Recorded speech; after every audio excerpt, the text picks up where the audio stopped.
ಹಾರನ ಹಾಕ್ಬೇಡ. Y ma'am? ಓ, ಹೊಸ ಹಾರ ಹಾಕೊಂಡ್ವಾ? ಯಾವ ಹಾರನೂ ಹಾಕೋದ್ ಬೇಡ. ಯಾಕೆ ಅಂತ ಮಾಮ್? ನನ್ಗೆ ಯಾಕೋ ನಿಮ್ಮ ಅಕ್ಕ ಬದುಕಿದ್ದಾಳೆ ಅನಿಸ್ತಿದೆ.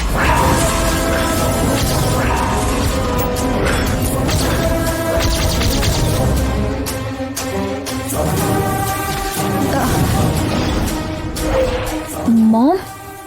ಎಸ್ ನಿತ್ಯ, ಬೆಳಗ್ಗೆಯಿಂದ ಅದ್ಯಾವುದೋ ಗೊತ್ತಿಲ್ಲದೆ ಇರೋ ಭಾವನೆ ನನಗೆ ನೋವು ಮಾಡ್ತಿದೆ. ಅದೇನು ಎಷ್ಟೇ ಯೋಚನೆ ಮಾಡಿದ್ರೂ ಗೊತ್ತಾಗ್ತಿಲ್ಲ. ಇವಾಗ ಅಕ್ಕ ಫೋಟೋಗೆ ದಾರ ಕೆಳಗೆ ಬಿದ್ದಿದೆ ಅಂದ್ರೆ ಅದರರ್ಥ? ಮಾಮ್, ನನಗೆ ಗೊತ್ತಿರೋ ಹಾಗೆ ಅಕ್ಕ ಯಾವತ್ತೂ ಸತ್ತೋಗಿದ್ದಾಳೆ. ಐ ನೋ ನಿತ್ಯ, ಬಟ್ ಯಾಕೋ ಇಷ್ಟು ದಿನ ಇಲ್ದೇ ಇರೋ ಭಾವನೆ ಇವಾಗ ಬರ್ತಿದೆ. ಅಕ್ಕ ಮತ್ತೆ ನಮ್ಗೆ ಹತ್ರ ಆಗೋ ಹಾಗೆ ಅನಿಸ್ತಿದೆ. ಈ ಜನ್ಮದಲ್ಲಿ ಅವಳನ್ನ ಮತ್ತೆ ನನ್ನ ಹತ್ರಕ್ಕೆ ಬರೋಕ್ ಬಿಡ್ತೀನ?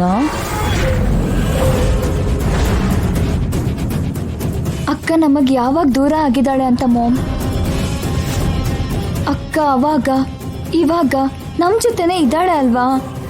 ಹಾಗಲ್ಲ ನಿತ್ಯ, ಗಂಗಾ ನಿಜವಾಗ್ಲೂ ಬದುಕಿರೋ ಹಾಗೆ ಮತ್ತೆ ಮತ್ತೆ ನಮ್ಮನ್ನ ಭೇಟಿ ಮಾಡ್ತಾಳೆ ಅಂತ ಏನೋ ಫೀಲಿಂಗ್. ಅದೇ ಏನಾದ್ರೂ ನಿಜ ಆದ್ರೆ ಆ ಗಂಗಾ ಮತ್ತೆ ನನ್ನ ಕೈಯಲ್ಲಿ ಸಾಯ್ತಾಳೆ. ಅದು ನಿಜ ಅಲ್ಲ ಮಾಮ್. ನಮ್ಗೆ ತುಂಬಾ ಇಷ್ಟವಾಗಿದ್ದ ಅಕ್ಕ, ನಮ್ಮನ್ನ ಪ್ರೀತಿಸೋ ಅಕ್ಕ ನಮ್ಮ ಹತ್ರಕ್ಕೆ ಬರಬೇಕು ಅಂತ ನಮ್ಮ ಮನಸ್ಸು ಪಡೋ ಆಸೆ ಅಷ್ಟೇ. ಆ ಭಾವನೆ ನಿಜ ಆದ್ರೆ ಎಷ್ಟು ಚೆನ್ನಾಗಿರುತ್ತೆ ನಿತ್ಯ.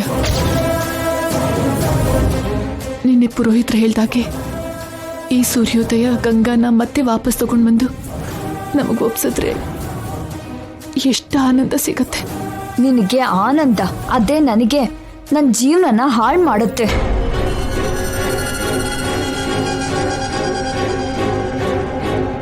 ಮಾಮ್, ಅನ್ಕೊಳ್ಳೋದೆಲ್ಲ ನಡೆದ್ರೆ ಆನಂದವಾಗಿರುತ್ತೆ ಮಾಮ್. ಆದ್ರೆ ನಡೆಯಲ್ವೇ? ನಡೆದಿರೋದಕ್ಕೋಸ್ಕರ ಆಸೆ ಹೋರಾಟ ವೇಸ್ಟ್ ಮಾಮ್.